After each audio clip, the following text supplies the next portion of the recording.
The line stretched around the block, just like it had every day for the past 3 weeks. From my food truck window, I could see the empty tables at Golden Palace across the street, the restaurant that should have been mine. My cousin Kevin stood in the doorway, arms crossed, watching my customers with barely concealed rage. I gave him a little wave and turned back to my walk, where Grandma Liu's secret General Tso's chicken sizzled to perfection. I'm Mei Chen, and this is how I turned my family's betrayal into the sweetest revenge, served piping hot with a side of special sauce. 6 months ago, I thought I knew my future. I'd be taking over Golden Palace, the restaurant my grandparents had built from nothing into one of San Francisco's most beloved Chinese restaurants. I'd practically grown up in that kitchen, learning every recipe, every technique, every secret that made our food special. Watch carefully, little bird, Grandma would say, adding precise amounts of ingredients she never wrote down. The recipes are in your heart, not on paper. This is your inheritance. But I wasn't the only one who wanted that inheritance. The restaurant needs a man's leadership, my uncle declared at the family meeting after Grandma passed. Kevin has an MBA. He knows business. I stood there stunned as they handed over my grandparents' legacy to my cousin, a guy who never cooked anything more complicated than instant ramen. Don't worry, May, Kevin smirked. You can keep your job as line cook. Someone needs to do the actual work while I handle the important stuff. I quit that night. My mother begged me to reconsider. Be reasonable, May. At least you'll still be part of the restaurant. Part of it? I laughed bitterly. I was supposed to own it. Grandma trained me for 10 years. Kevin doesn't even know the difference between Sichuan and Cantonese cuisine. He has an MBA, she repeated, as if those 3 letters could make up for decades of experience, and he's the oldest son. Son, that was what it always came down to. Never mind that I dedicated my life to the restaurant. Never mind that Grandma had chosen me. Never mind that I was the only one who knew. I stopped that thought. They'd forgotten one crucial detail in their rush to hand everything to Kevin. One detail that would change everything. The recipes. The real ones. See, Golden Palace's success wasn't just about good Chinese food. It was about Grandma Liu's secret recipes, recipes she'd spent 50 years perfecting. Recipes that had people driving from hours away just to taste them. Recipes that only existed in 2 places, my memory and a small red notebook hidden in Grandma's apartment. The day after they gave the restaurant to Kevin, I visited Grandma's place one last time, behind the loose brick in her kitchen wall. Exactly where she told me it would be, I found her notebook. The first few pages contained basic recipes, anyone could read those. But the real secrets were written in our family's dialect in Grandma's cryptic shorthand. To anyone else, they were gibberish, but I'd spent years learning to decode them. My hands shook as I read through the pages. Every secret technique, every special ingredient ratio, every little twist that made our food legendary, it was all here. And more importantly, it was all mine. Kevin might have the restaurant, but he didn't have this. That night, I started planning.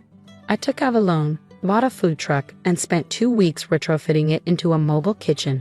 I decorated it with red and gold dragons, just like the ones that had adorned Golden Palace's walls when my grandparents first opened. My cousin laughed when he saw it parked across from the restaurant. A food truck? Really, May? How desperate can you get? I just smiled and started prepping my ingredients. The first day, I made Grandma's famous General Tso's chicken. The real version, not the simplified one they served at the restaurant. The smell wafted across the street, drawing curious customers. By noon, I had a small line. By dinner, the line wrapped around the block. This tastes just like Golden Palace's food used to. One regular customer exclaimed. Before it changed, I mean. Because that was the other thing. Kevin had been modernizing the menu, cutting corners, using cheaper ingredients, simplifying recipes he didn't understand. I watched through my food truck window as Golden Palace's longtime customers discovered that their favorite dishes didn't taste quite right anymore. Watched as they tried my food and realized this was what they remembered, the authentic flavors they'd loved for years.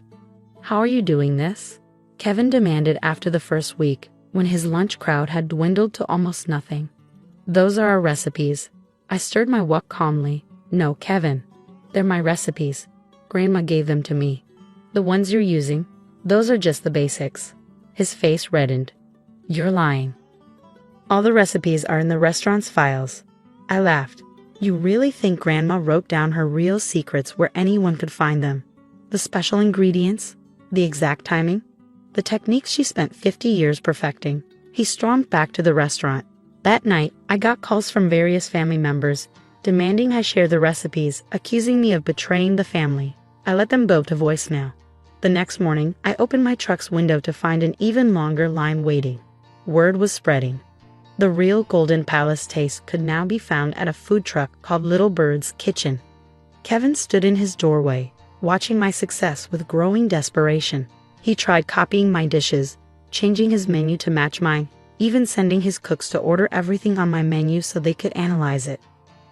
But he was missing the most important ingredient, the knowledge that could only come from years of standing beside Grandma, learning every subtle detail that made her food special. My phone buzzed. Another voicemail from my uncle. May, be reasonable. The family needs those recipes. The restaurant is suffering. I turned back to my walk, adding the secret blend of spices that made our kung pao chicken unforgettable. The line outside my window grew longer. This was just the beginning. After a month, my food truck success was impossible to ignore. I'd had to hire 3 assistants just to keep up with demand. Every day, the line got longer, while Golden Palace's dining room got emptier. Kevin tried everything. He slashed prices. He hired new chefs. He even put up a sign claiming he had the original recipes. But his customers knew better. One taste was all it took to recognize that something crucial was missing. Then came the food critics' review. Little Bird's Kitchen serves what might be the most authentic Chinese cuisine in San Francisco. Each dish carries the depth and complexity that made Golden Palace legendary in its heyday. Meanwhile, the once beloved restaurant across the street has become a pale imitation of its former glory. The article went viral. My line now stretched for 3 blocks. That's when Kevin finally snapped. I was preparing for the lunch rush when he stormed up to my truck, waving the newspaper. You're destroying the family business. No, Kevin. You did that when you thought an MBA was more important than actual cooking experience. This isn't fair. Those recipes belong to Golden Palace. I turned down the heat under my wok. Those recipes belong to me. Grandma gave them to me. You got the restaurant. Congratulations. But the heart and soul of Golden Palace? That was never yours to take. I'll sue you. He threatened. You'll what? I cut him off. Sue me for recipes that were never written down in any official document, for knowledge passed down through oral tradition. Good luck with that. A crowd was gathering, watching the drama unfold. I recognized many of them as former Golden Palace regulars. The family will never forgive you for this, he hissed. The family? I laughed. The same family that dismissed 10 years of training because I wasn't the oldest son. The family that handed over my inheritance to someone who'd never even worked in the kitchen. Just then, my uncle appeared, looking significantly less proud than he had during that family meeting. May, he said, trying to sound authoritative despite his obvious desperation. We need to talk. The restaurant, it's in trouble.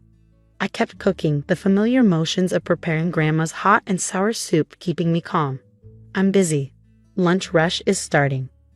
Please, his voice cracked slightly. Golden Palace will go bankrupt if this continues. Is that what you want? To destroy your grandparents' legacy. I slammed my spatula down.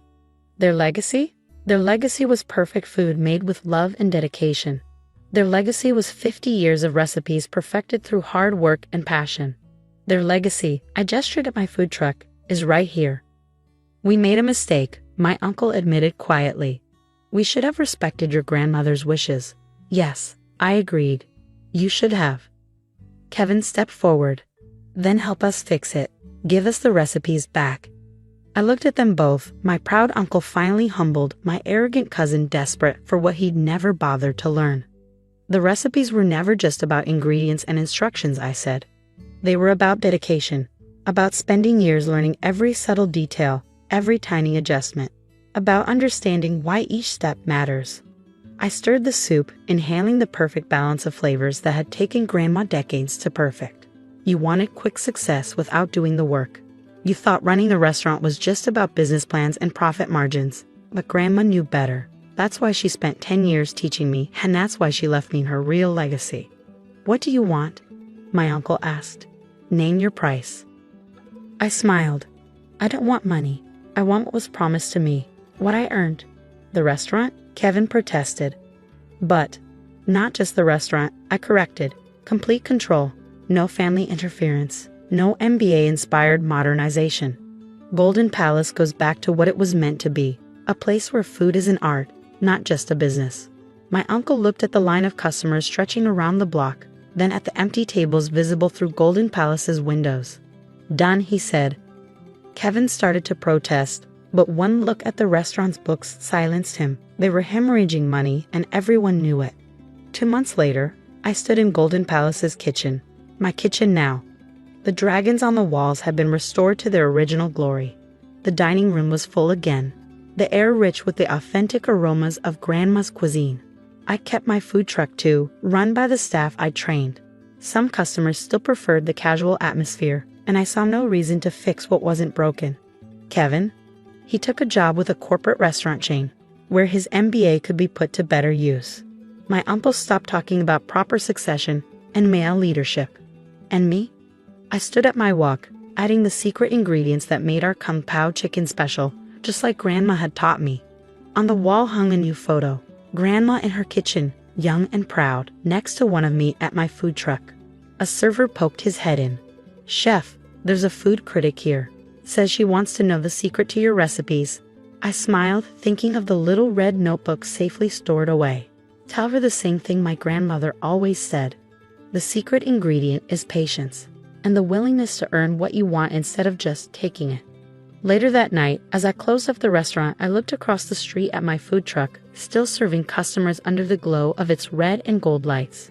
2 restaurants, 2 successes, both built on the foundation of Grandma's real legacy. Not just recipes, but the understanding that true mastery can't be stolen or given. It has to be earned. My phone buzzed. A text from Kevin.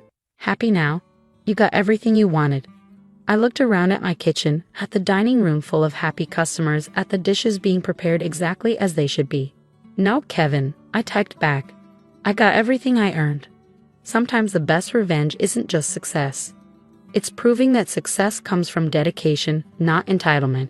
And sometimes the sweetest victory is served one perfect dish at a time. As I locked up for the night, I could almost hear Grandma's voice. "Well done, little bird. Well done."